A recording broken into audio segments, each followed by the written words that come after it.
Okay, so the first one we're going to look at is our lower third. Okay, and you'll see that it's made up of two parts. If we look on the timeline, we'll see that there are in fact two clips or two parts to this lower third, and we're going to walk through how you would create both of these. But essentially what we're doing is we're going to put together the yellow bar, and we're going to put the black text on as two separate clips. Now, to get any kind of a title or text in Premiere, you can do it in a couple of ways. You can go down to your new item and you can go title, and what that does is it asks you, is your title supposed to be the frame width and height, time base, and so on. So it'll just take whatever your sequence is and it'll give you those settings, and you can give it a name. Once you're into the titler, you'll find that you're looking at another version of your screen here, and you've got all of the usual type tools that you're probably familiar with looking at. Just tidy that up a little bit. Now, the first thing to note is that if you find yourself looking at something like this where you've got the image and you've got some typography already there, it just means that your playhead is currently positioned over something. Now, you can give yourself a blank screen to work on in two ways. You can either move the playhead to a blank piece of timeline and then load back up your titler, and you'll see you're over black, or you can switch off this button here which says show background video. Okay, so this needs to be switched on in certain instances and switched off in certain instances. If you switch it off, you just get a kind of a blank checkerboard workspace, and in that workspace you'll find you've got a couple of lines. These are your safe zones. The outer zone is called your action safe zone, and this is generally where you do not want to have an important character or an object on screen, and this has to do with the different variants of monitors and TV screens and things like that, where sometimes this area might be slightly clipped, more so with older televisions, but it's still something that's factored into motion graphics and typography. Now, the inner one is your type safe area, and this is very important that you don't put any text outside of this line, because it may be too close to the screen and it might not look good, and sometimes it might actually be clipped. Okay, so just remember that. Now, outside of that, you'll find that all of the very familiar looking tools are available to you. You've got your type tool, vertical type tool, area type, all of these various ways of creating text. So with this, we can either create our text now, or we can create our bar, our yellow bar. I'm going to go for the bar first and put the text on second. But it's worth noting at this stage that if you want to create any kind of a shape in Premiere, the titler, or the titler is where you want to do it. Okay, so it doesn't give you any flexibility to create shapes rather out here or on the timeline, but the titler will give you all of these nice custom shapes to play with. You can even draw your own shapes using the pen tool. We're going to keep it simple with a rounded rectangle tool. So I'm going to click that, and I'm going to click and draw out here.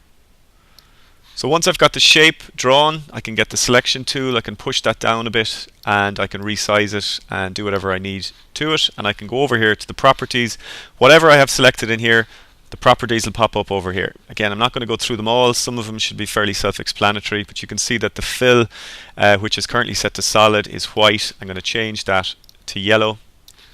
Click OK, and then I'm going to give it an outer stroke of 3 pixels, and it's going to be white. So this is now created in the titler, and when I close that window, my test TVRB, which I could actually name now to yellow bar, is available for me to use and reuse whenever I need it on the timeline. So if I go to the end of my timeline there and just pop that out, you'll see that I have that to play with. And if I were to get a piece of video now, for example, just take this boat shot. Oh, that's the wrong size. I'm going to size that up just to allow me to use it. Now, not good practice, but just for the moment, let's just pretend I didn't do that. Now, just to get a full frame of video, and I can pop the bar on top of it now, and you'll see that I have something there ready to go. I can see my where I'm going to put my text. Now, a while ago I mentioned that sometimes you need to see what's on the program monitor here for you to create the text. This is the instance now. So I've got my playhead over my clip of the boat and the yellow bar, and now when I create a new title, which I'm going to call lower third lab, just so I can tell the difference, click OK, and switch back on show background video. I now have a little work area here that I know I can put my text inside. So I'm going to get my text, give this guy a name. Let's say it's the guy on the boat, John Smith, and size that. I can do it this way, or I can do it up here. Now obviously this isn't going terribly legible, so I'm going to change the color to black. Push it out a bit there.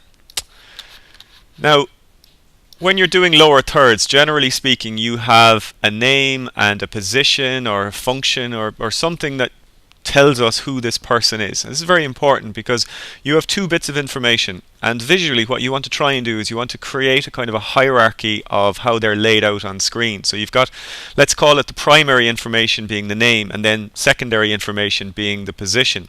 So if I get my text here, for example, and copy and paste that and just pull down a copied version of it, I can then, take down the size, or I can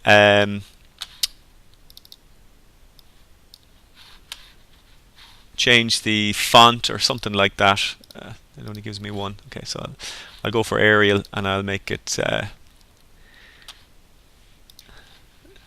bit smaller. So let's say this guy is a, I don't know, boating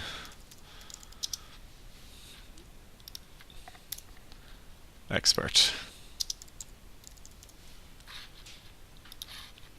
And just line those back up, just tapping the right arrow. So now I've got two bits of text, and one is telling me who he is and the other one is telling me what he does or why I should be listening to him. So when I close that, I go back to my panel here and look for my lower third, find it lab, there it is, pull that out, and now I have my text and my yellow bar, which are both in fact separate objects. So let's say, for example, I now have another shot that I need to put a lower third on top of. So rather than redoing this over and over again, what I want to do now is just reuse what I've already made. So I'm copying and pasting, I'm duplicating. Now here's the thing, you don't want to copy and paste the text. What you want to do is you want to load up the titler that you just used to create the lower third text, and up on the top left hand side you'll see that you've got new title based on current title. So if I click that and put in second LT, I'd probably give this a name to differentiate them. Not John, I already have a John. Sam LT. Click OK, and now what I can do is I can use my my new version of that title and load that one up from the timeline and just go in and change the text. Sam Murphy, door expert.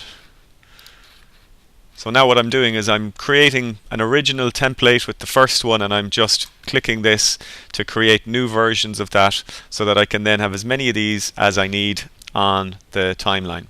Okay.